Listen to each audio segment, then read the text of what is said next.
Hello, everyone. I'm Francis Seeley from GlobalNet 21 and Enfield Voices, and this is one of the interviews that we now do regularly and involves people who are making a difference in their locality or involved in a campaign, developing a social enterprise, but are doing something that is important to know about. And today we've got Lynda Brennan, who's with us, and Lynda has started the Enfield Stop Racism group, which is actually called Enfield Stand Up to Racism. And she's going to tell us about the work that they're doing and why they started. So Lynda, thank you for joining us today and for taking part in this. And can I ask you, first of all, tell us about what that group is. What is the Enfield Stand Up to Racism group? It's a new group, but it's part of a big national movement. Stand Up to Racism and Fascism is organising in Enfield and bringing people together to be part of the opposition to the growing threat of the far right. We've so far had a lot of support and a lot of success. We organised a stall in Palmer's Green, and we're really surprised by how many people stopped and talked. We've got an important meeting next Tuesday, November the 13th at 7:30 at the mosque in Rainham Road in Edmonton, at the community space there, where we've got a large panel of speakers, including Kate Osmore, including the convener of the SUTR, including a speaker from Jewish Voice for Labour, a very wide selection, and of course somebody from the mosque itself.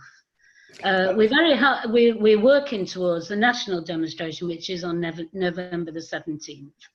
Okay, so it is a national organisation, isn't it? Because you mentioned the national demonstration. Why did you think you had to start a local branch here in Enfield? I think there's a huge need to bring people together, different communities together, who are at threat of racism and fascism. There's numerous people in Enfield, I'm sure they've been on Enfield Voices, who might be documenting experiences of racism. The difference is we want to bring together a very visible presence. So different communities actually know that other communities are experiencing similar and that they can count on people for support rather than it being in separate little groups. I mean, do you think there are any specific problems in Enfield and that you want to confront those, or are you just part of a national campaign? I think specifically we've been in touch with people with Campaign for Racial Equality in Enfield. We've been in touch with 2 mosques and working with councillors in Enfield who update me on specific incidents of racism. So we want to build, we're at the very beginning, so although we're part of the national movement, we know there are definitely issues in Enfield that we need a greater presence on. And again, I say we're going to want to come together to form a united front of support and sharing our experiences so we can fight this threat. And that is particular in Enfield. We're in touch with the African Caribbean Society, we're in touch with the synagogue, and we're in touch with, at the moment, 2 mosques that we will be interested in working with. So tell us a bit about yourself. I mean, why have you personally got involved? What's your background that's led you to this? I was a teacher for 30 years in Haringey, Hackney and Islington. I was a drama teacher. I love my work. I then became a teacher in charge of inclusion. I suppose my passion is about how to keep young people in schools, and I'm daunted by seeing so many out on the streets, off-rolled, excluded, often with very few places to go, or alternatively, pupil referral units being almost like a hotbed of greater activity, so that the young people have no hope and they're on the streets. So I look at this situation, and some of that concern about young people and knife crime and so on has spilled over to me wanting to build a movement that combats all forms of racism. Also, I was involved in the 70s with the Anti-Nazi League. I was in Teachers Against the Nazis. I had young people in my schools that were in Kids Against the Nazis. The point is about the Anti-Nazi League was it was a massive political and cultural movement. Again, I repeat the word visible, very, very visible. So that, and we did win in the 70s. It does need to be said that our efforts drove the fascists, the far right, the racists off the streets. The fact they are now rearing their heads again means to me that we've got to start the process again. And John MacDonald actually was the first person to say, we need another anti-Nazi league. I recently just on that point, went to a conference for Stand Up to Racism, and Diane Abbott herself said, we don't need one or two or three movements, we need one united movement. And that inspired me to start in Enfield. The people you mentioned, Diane Abbott, John MacDonald, they all seem to come from the left of the Labour Party. I mean, how inclusive are you as an organisation? Because if you're going to stand up for racism in our modern day, you've got to involve everyone. And how can you convince people you're not just a left-wing fringe group? Well, I think by our actions, we want to form a united front. We want every religious group. We want we want to fight against Islamophobia, anti-Semitism, but also attacks on the left as well, and not attacks on trade union movement, attacks on many of the things that gives us the infrastructure of the society that we live in, plus safeguards.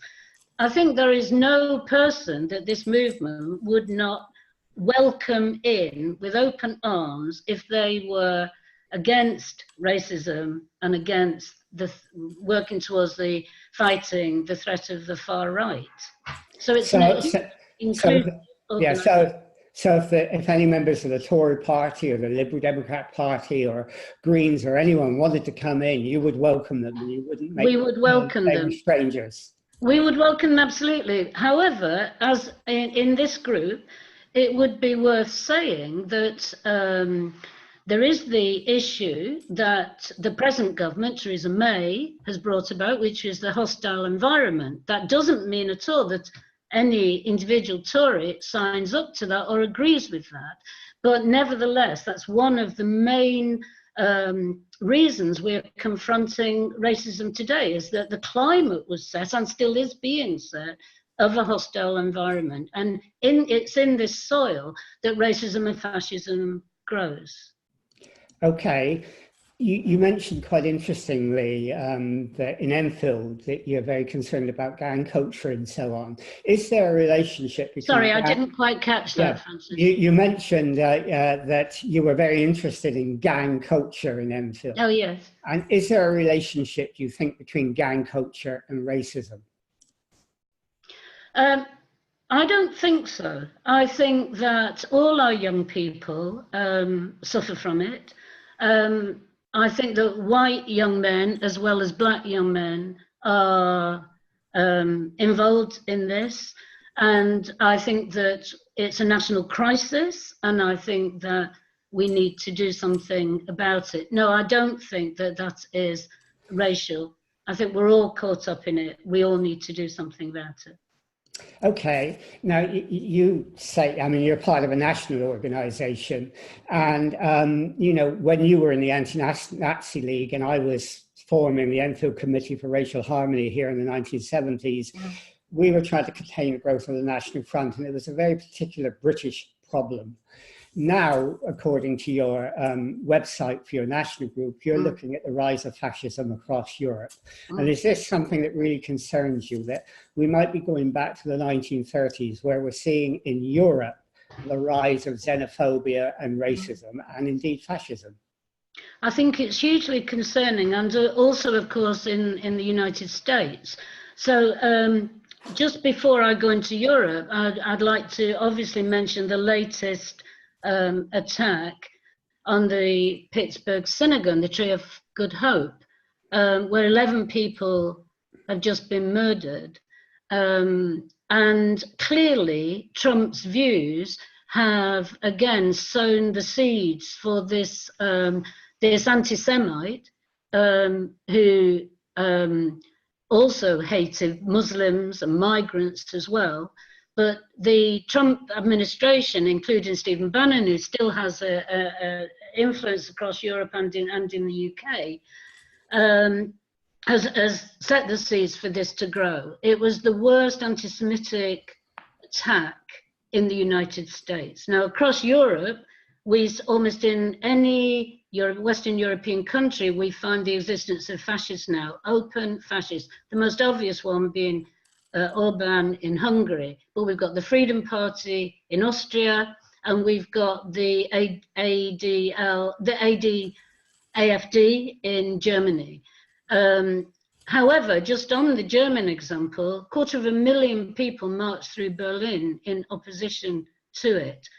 So, but I do think we have to be really worried and concerned about the growth right across Europe. And then we arrive in the UK, where, of course, we've got Stephen Yaxley-Lennon, aka Tommy Robinson, who has brought about, through a whole series of support from Bannon, who's brought about a beginnings of a popular movement with the Democratic Football Lads Alliance. And this is incipient fascism. We shouldn't pretend. He is working into people's fears about Muslims. He's working on people's fears, but we've had 10 years of austerity. So of course people have fears about their families, their children, their houses, their jobs, economic security, food security. People have suffered under austerity for 10 years. So there are plenty fears for the fascists and Tommy Robinson to start manipulating on. We need to be wise to it, see where it's coming from, and stand up against it. You mentioned Europe and, you know, the Ukraine as well, where there's a lot of fascist and Nazi activity.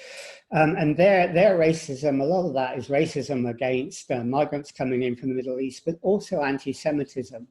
And in a way, that's a problem here. I mean, it's sort of muddied the water on the left of British politics, isn't it? Because some people are so passionate in their dislike of Israel that it sort of spills over into anti-Semitism. And you must find that a problem and an embarrassing situation to have to deal with as well. I don't find it embarrassing in the least. I find it that the Labour Party has made it quite clear that it is against all forms of racism, including anti-Semitism. Not only that, we have the Chakrabarty report. We've consistently responded, the leadership included, and made it absolutely clear that where there is anti-Semitism, where there is racism, it will be dealt with. Now, the Labour Party at the moment is the biggest social democratic party in Europe. Where there is anti-Semitism, if, as you say, it tips over into, we're accused of it tipping over into criticism of Israel, we must be free to be able to criticize the nation state of Israel and its actions, including the actions against Palestinians. We mustn't conflate what essentially is anti-Zionism or anti-Israel or anti-Netanyahu with anti-Semitism. And this is the thing that we need to untangle. I feel it has been weaponized. I think that what Stand Up to Racism is trying to do is say that there is anti-Semitism, which is nothing whatsoever to do with Israel. In this, I go back to the Pittsburgh case of the terrible shootings, where clearly the perpetrator, the shooter, came from the far right. And the point is whether Jewish people support Israel or don't support Israel or are critical of Israel. The point is, they found themselves to be the victims of anti-Semitism. And that's what Sutra is all about. We're looking at what's going on now. Yeah. So, I mean, someone's just said this isn't really a Labour Party debate. This is a debate against racism. And to some extent, you know, it's beginning to sound like it's a Labour Party thing. This is a general thing that affects everyone in society. And we've got to get everyone involved, don't we? And how do we create a language that will involve everyone and not make everyone feel, oh, it's a Labour Party taking the lead, or it's a Labour Party is guilty of anti-Semitism. How do we involve everyone? I think that's a really good question, and that is the task, because first of all, today you could argue that there's a lot of identity politics, and I think in many ways Sutra is about the opposite of that. It's looking at what we've got in common. And our language has got to follow that. It's really about what kind of society we all want to live in. And I don't know if you've read The Spirit Level, but there's a very strong argument that the more democratic, the greater equality, the more caring our society, it actually is a better society for everybody. And I think that that to me is a core belief of the Stand Up to Racism. There will be a common language, but we can't be complacent about it. We've got to build it. It's not there at the moment. We're so atomized because of austerity and so on. I think we need to learn that language anew. Yeah, okay, I'll come back to identity politics in a minute, but someone's just said, what about institutional racism? For example, Stop and Search is so focused on the Black community that it makes them feel marginalized and different and really, you know, sort of persecuted in a way. Do you take those issues on as well? Yes, where it's so obvious, it's been proved again and again that Black people and Black communities feel utterly furious at the racism that is coming their way, and very unlistened to, and it's pushed down the list of priorities. And of course, as I said, the Windrush scandal has exposed the level of quite institutional racism, or going back to schools, Francis, the disproportionate number of Black young people that are excluded or put out into off-rolled in various ways.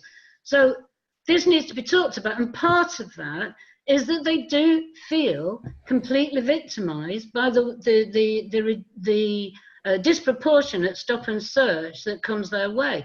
I saw a video in Enfield in the half term where a group of 12-year-old young Black boys were being stopped by the police, kept there for nearly an hour and a half outside a tube station. This was their half term. They'd done nothing. And I saw one of the boys, his face turned from near tears into anger. I could see the face changing as I was watching. So I am critical. We are critical of anything that wrongly picks out and institutionalizes racism. Okay, let's go to this, you know, what racism is today. And it seems to me that, and I don't know whether you agree with this, that racism is a much more complex issue than it was for us back in the 1970s, days of the Anti-Nazi League and so on. Do you feel it is more complex today? I do think that identity politics helps the right rather than the left. I do feel that identity politics are not fully the answer, and I feel that what's needed is for us to find our common humanity and fight it together. Now, to me, Sutra is the vehicle to do that. You've said yourself, I mean, we need to be as inclusive as possible and find a language that is understandable and communicates with everybody. But that is the challenge. I mean, In other ways, the problem is, let me put this to you. I mean, the thing about identity politics is that we all have multiple identities nowadays. of I course. mean, you could be a Turkish, an Afro-Caribbean, or an Indian, and you are third generation, and your views are not at all like your parents or grandparents. You mix with white people, you belong to a book group, you belong to a campaigning group, you have all these different identities. And this, and there are all sorts of different groups in society now, often in competition with each other. And so we can't confront racism in the same way as we can, because there is a lot of prejudice around, there's a lot of hope as well. So, I mean, do we need to get into a process of dialogue to tackle that? I think we do. I think all communities need to have a space where there's greater dialogue and building greater trust between us. I think communities and investing in communities is hugely important. I don't think we can do many politics of any kind while our communities remain broken communities up and down the country, devastated by austerity, loss of jobs, loss of traditional jobs. I think we've got to start to build that process in our communities and be strong. But the point is about Sutra is the threat of the far right, the threat of racists is there now. So this has to happen urgently. Just that, yeah. Well, okay, it does. I mean, Amartya Sen in his book Identity and Violence talks about actually the multiple identities and the need to coming together. And Hannah Dyson's just said, you know, we have to look at can these communities be integrated more? So will be one of the jobs of your group in Enfield to create that dialogue, not just to stand up and be negative and attack racists, but to be positive and bring groups together and get them to talk. Will you be doing that? Yes, good point. When we have our meeting next week at the mosque, it's important to say it's in the community room space of the mosque, which Brother Tariq, in fact, is welcoming people from different races, different ethnic backgrounds, different religions in. We've also got some, we also recognize that in all these comings together, we miss out young people very often. And I'm certainly saying that young people have got the answers to a lot of the way that we need to work with this movement to make it into a large cultural movement with its own language, with its own values, and with its own positivity. So one of the jobs I see the Enfield Sutra group doing is involving young people from all backgrounds and starting that dialogue. I think Hannah is completely right. And how do you aim to do that? We're in touch at the moment with a couple of young people who came to our meetings. One is in school, the other is at the local college.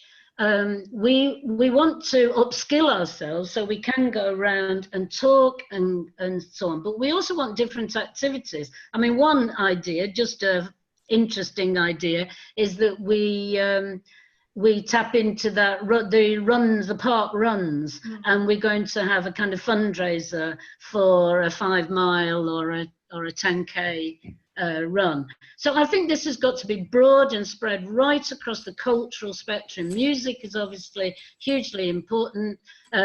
Myself and one of the councillors, we're going to a boxing match next week and hoping to open some dialogue with some of the young men that are there.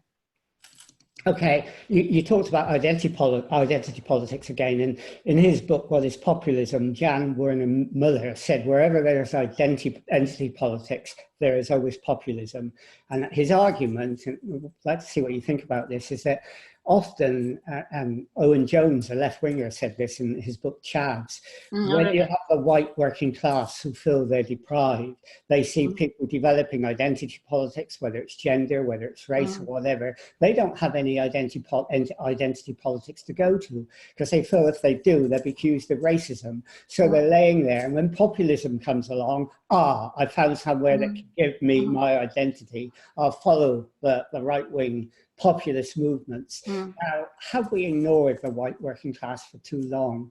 And is that a problem you're going to face in your group? Have you sort of addressed it? How do we address it? Yeah,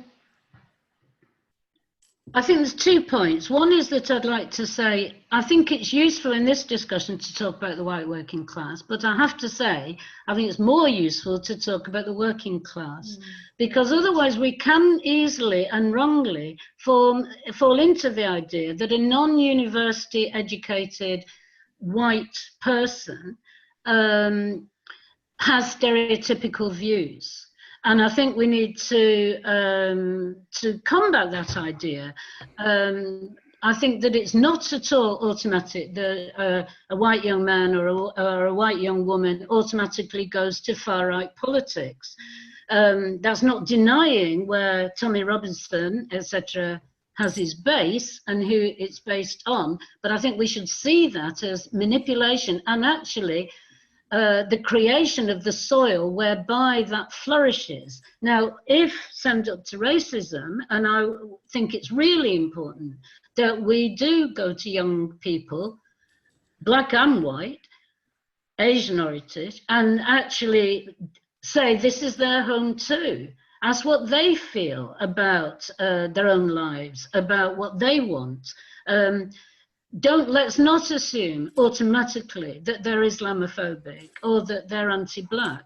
So I think it's of huge importance what you're saying, but I think we need to reframe the discussion around it. And that's why the councillor and I, by the way, are going to look at this boxing club, and we're definitely going to try and build up so that the SUTR is a home and a place that white working class people are listened to and respected.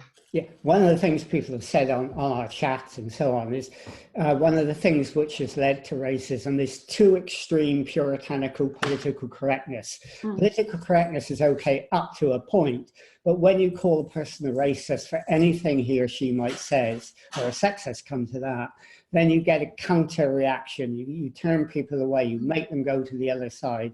Have we got to be a bit more careful about this? Well, of course, we do need to call out racism where we see it. I think that the positive dialogue that you've referred to has got to be the first priority in stand up to racism. So I would question really the use of the word political correctness. Because usually, if one delves into political correctness, you usually see that, in fact, it was racist or it was sexist.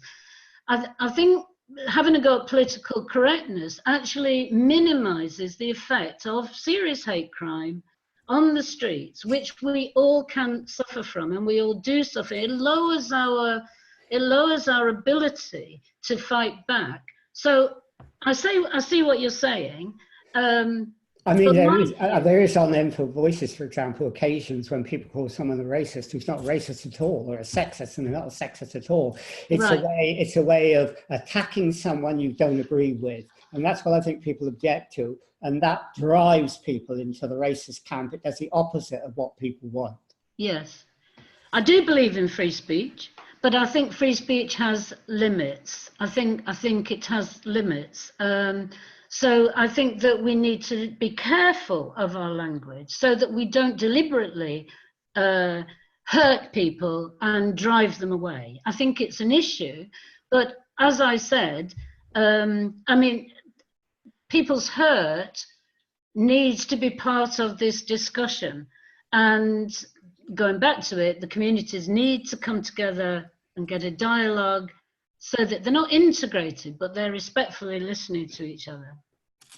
That's an important statement. There is a need for discussion. I do agree with that. Yeah, but what you said, I think, is important. People's hurt have got to be a part of this discussion. Yes. And that's the sort of Bishop Desmond Tutu and Nelson Mandela's approach of reconciliation and so on. And is that an approach you're looking at, how you reconcile people who have been angry and you bring them together? That would be what we're aiming at. We can't do, clearly, our little group cannot do that alone, but that would be our goal. And we need different, my view is that all communities, not only the white community, need to reach out to other communities. And that is definitely the values that I understand the sutra embodies. Okay, well, we're sort of coming to the end of this, but let me ask you, if people want to get in touch with you and be involved, how do they do it? We've got an email which is enfieldSUTR@gmail.com. enfieldSUTR@gmail.com. That's right. Okay.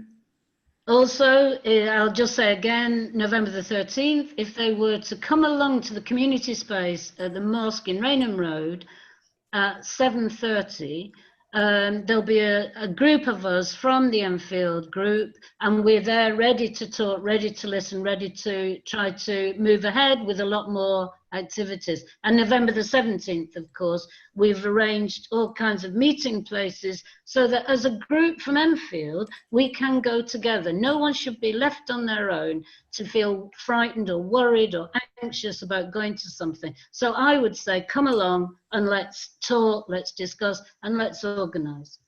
Okay. All right. Well, we've come to the end of this, so thank you very much for doing that. We've exhausted you, exhausted me, I'm sure. It's been really interesting, and I think you've given a lot of people a lot of things to think about. So thank you, and I'm sure we'll talk to you again in the future. So thanks for joining us, and we'll end this interview now. Thank you. Thank you very much. Thank you. Bye-bye.